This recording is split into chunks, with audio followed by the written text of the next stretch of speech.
अप्रवासी भारतीय कवि हरिहर झा की पुस्तक दुल्हन सी सजेली का हुआ विमोचन। साहित्य एवं कला संस्थान के तत्वावधान में नागरवाड़ा स्थित नागर धर्मशाला में आयोजित समारोह में अप्रवासी कवि हरिहर झा की पुस्तक दुल्हन सी सजेली का विमोचन किया गया। इस अवसर पर वक्ताओं ने कहा कि समाज को नई दिशा देने में साहित्य की महत्वपूर्ण भूमिका है। मुख्य अतिथि जीजीटीयू के कुलपति प्रोफेसर IV त्रिवेदी ने कहा कि साहित्य की धारा समाज का मार्ग प्रशस्त करती है। अच्छा साहित्य वही है जो जनमानस के अंतर्मन को स्पर्श करे। अध्यक्षता करते हुए अतिरिक्त जिला कलेक्टर नरेश बुनकर ने कहा कि हिंदी साहित्य ने देश विदेशों में अपनी छाप छोड़ी है।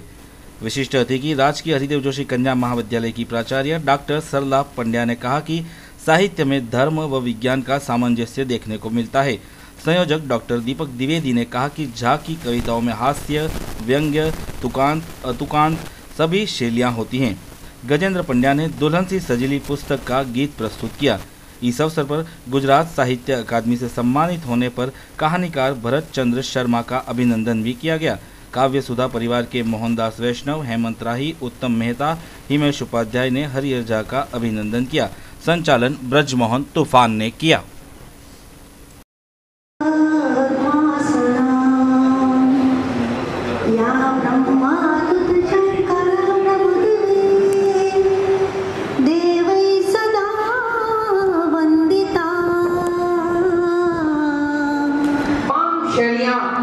विद्यमान है, तमाम शैलियों पर उन्होंने इसमें लिखा है।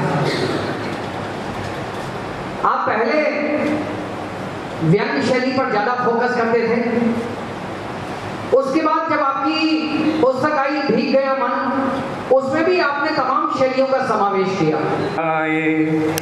देख कर प्यासे सुमन पगला गए और खिलखिलाए।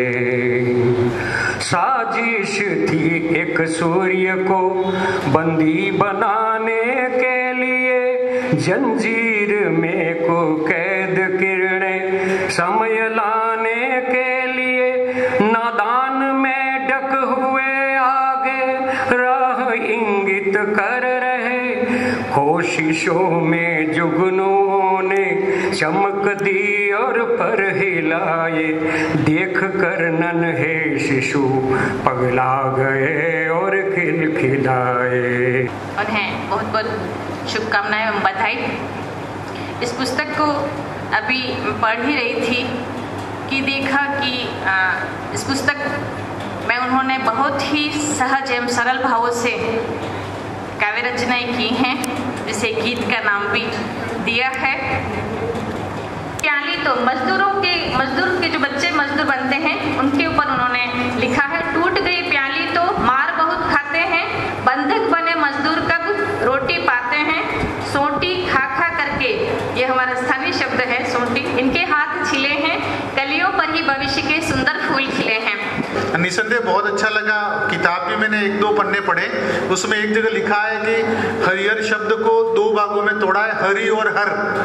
वो मैंने मेरा नजर गई। तो आप वहाँ रहते हुए, विदेश की धरती पे रहते हुए, भारत भूमि से और भारत भूमि में भी हमारी वागड़ भूमि से जुड़े हैं, और यहाँ की जो सामाजिक कुरीतियाँ है, व्यंग से संबंधित बात है, उसको आप अपनी पुस्तक में लिख रहे हैं। ये हमारे लिए बड़े सौभाग्य की बात है। और आज हम सबको फक्र है, गर्व है। मैं से हम तक की यात्रा, आई से वी तक की यात्रा, और यह यात्रा इसी नागरवाड़ा के मोहल्ले से आरंभ हुई। सुखड़िया विश्वविद्यालय के आप कुलपति रहे और वर्तमान में गोविंद गुरु जनजाति विश्वविद्यालय के आप कुलपति हैं। ये हम सबके लिए गौरव की बात। ऋषि जी सभी के चेहरे पे जानता हूँ, कुछ के नाम नहीं।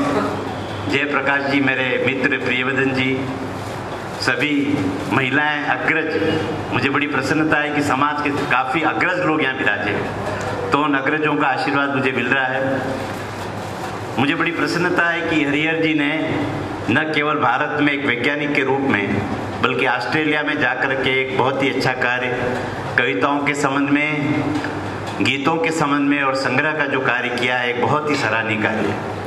मैं मेरे 2 मामाओं को कहता हूँ कि मुझे भगवान से एक ही शिकायत है कि मुझे गाना नहीं आया। हमारे सारे पंड्याज मामा गाना बहुत अच्छा गाते, लेकिन मुझे पता नहीं क्यों गाने का गला नहीं दिया। एजुकेशन पॉलिसी में आप साइंटिस्ट बनने के साथ साथ कविताओं के संग्रह का भी कार्य करते हैं और इस प्रकार से लिखते तो शायद अभी और न जाने बहुत ज़्यादा इनका प्रगति। ईश्वर से ही प्रार्थना करता हूँ कि आप दीर्घायु रहें और समाज की और इस प्रकार के गीतों के संग्रह से सजेली पुस्तक का विमोचन करने के लिए आप सभी विशिष्ट अतिथि और आप सभी लोग यहाँ पर पधारे हैं। तो मैं अपने हृदय के भावों को मैं आपकी कृतज्ञता मैं अपने हृदय की कृतज्ञता को किस तरह से व्यक्त करूं।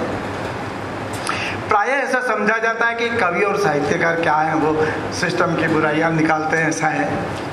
तो ठीक है, ये मजाक की बात है, लेकिन इस पुस्तक में मैंने अलग अलग नवगीतों में दार्शनिक पहलुओं को मनोवैज्ञानिक साहित्य के क्षेत्र में और आजकल की जो सामाजिक स्थिति है वो सामाजिक स्थितियों को इस नवगीतों में मैंने ढाला है और उसके साथ ही कुछ हास्य गीत भी हैं। इस कविता की समीक्षा के लिए डॉक्टर मृदुल कीर्ति, जो कि ब्रिटेन से ऑस्ट्रेलिया आई हुई थी, तो समीक्षा इंटरनेशनल ने इनको जो है वो इस पुस्तक की समीक्षा लिखने के लिए कहा। डॉक्टर मृदुल कीर्ति उपनिषदों का जो संस्कृत में लिखे हैं उसका हिंदी में पद्य अनुवाद करते हैं। ऐसी विदुषी स्त्री अगर मेरी पुस्तक को छू ले, स्पर्श भी कर ले, तो मैं तो धन्य हो गया। तो मुझे ये जान करके बहुत ही प्रसन्नता हुई कि डॉक्टर मृदुल कीर्ति जी ने जो है वो इस पुस्तक की समीक्षा लिखने के लिए मंजूर की। हमारा दृढ़ निश्चय होगा तो हम जो आतंकवाद से हम सामना करते हैं वो आतंकवाद भी, उसका भी खात्मा होगा, वो समाप्त हो जाएगा और व्यक्ति उस स्टेज पर पहुंच जाएगा जिसे कि 2 लाइनों में मैंने कहा है कि गहरी नींद लगी सोया तो मैं स्वयं ही रात हुआ। गहरी नींद लगी सोया तो मैं स्वयं ही रात हुआ, प्यास पी गया बादल बनकर मैं स्वयं बरसात हुआ। धन्यवाद। अध्यक्ष महोदय, विशिष्ट अतिथि और वागड़ के सारे जो साहित्य जगत के जो सजीव हस्ताक्षर हैं वो आज हमारे सामने उपस्थित हैं और उन्होंने जो हमें यहाँ पधार कर संबल दिया है जो आगे बढ़ने का और इस साहित्य सेवा विदेशों में भी करने का या देश में करने के लिए, उसके लिए हम आपका सब का बहुत बहुत आभारी हैं। हमारे परिवार के जो सदस्यगण हैं, हमारे नागरिक समाज के जो सदस्य यहाँ आए हुए हैं और इस कार्यक्रम को जो पूरा अंजाम देने में जिन जिन लोगों ने सहयोग दिया है उन सब के हम बहुत बहुत आभारी हैं। धन्यवाद।